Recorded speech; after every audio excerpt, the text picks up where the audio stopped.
You're watching WDSU. Right now at 6 morning, the loss of a family member, what the brother of a man killed in a hit and run is saying, and where police are searching for the suspect. Plus, a key export from Chalmette could be undergoing a change. Why a new addition is upsetting some drivers. And at odds over money, the very latest developments in the ongoing controversy between the Saints and Jimmy Graham. The news starts right now. On your side in Southeast Louisiana, this is WDSU News at 6. It's just a shame that his life was taken from him that way. Shock and disbelief from the family of an Algiers man who died this week from injuries he suffered in a hit and run last Friday morning. 43-year-old Joseph Spot III died 3 days later at University Hospital. After police say he suffered severe injuries when he was struck by a hit and run driver. Outside his Algiers home at the corner of Socrates Street and Shirley Drive, witnesses say after the impact, Spot was dragged 100 feet before the driver sped away. WDSU reporter Andy Cunningham talked to the victim's brother as the family now moves forward with funeral arrangements.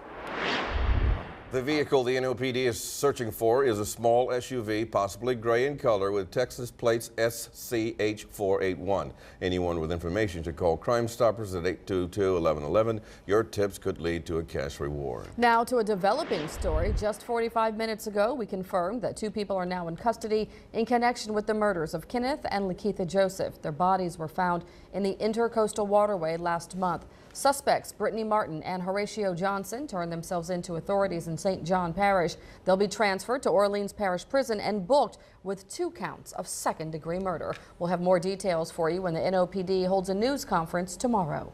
A big breakthrough tonight in the 2-year-old grisly murder investigation of a French Quarter dancer. One previous person of interest is now in jail, charged with second-degree murder.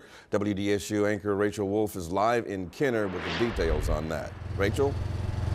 Well, good evening, Norman. Live on your side in Kenner, Rachel Wolf, WDSU News. All new at 6, we now know more about the financial troubles surrounding former Mayor Ray Nagin. Nagin's wife, Salitha Nagin, has filed for bankruptcy in the Eastern District in Texas. WDSU reporter Gina Swanson live for us here in the studio with the very latest on this developing story. Gina. Camille, the filing has a date of Monday, May 5th, a day before the Nagin's home in Texas was scheduled for foreclosure sale. The filing is in the name of Salitha Nagin, and according to court records, she filed for Chapter 7 bankruptcy protection. That's the most common form of bankruptcy in the country. Now, Nagin owes more than $500,000 in restitution in this case. He does plan to appeal his conviction, but for now, he is set to be sentenced on June 11th. Camille. All right, Gina, thanks for that update.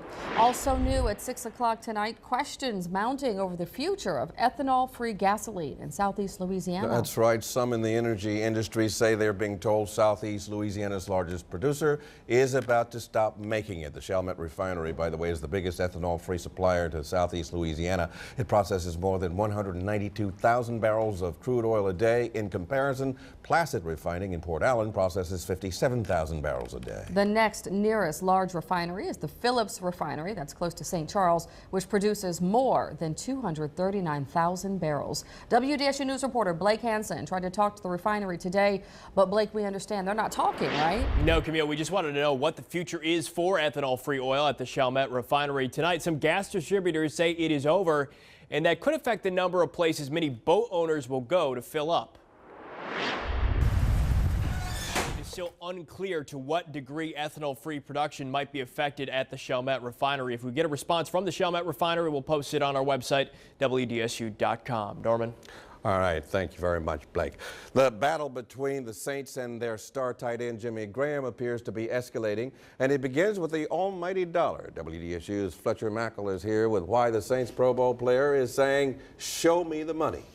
And Norman, this most recent development could indicate Jimmy Graham and the Saints are nowhere close to a contract extension, and that Graham believes he may have to play the 2014 season on a 1-year deal as the designated franchise player. If he and the Saints agree on a long-term deal, Saints general manager Mickey Loomis says he believes the deal will get done by training camp. Also coming up in sports, we'll talk about the NFL draft, which starts tomorrow. Camille? All right, Fletch, keep us posted. Turning the cars around, why a controversial car service could be making an appearance in New Orleans sooner than you think.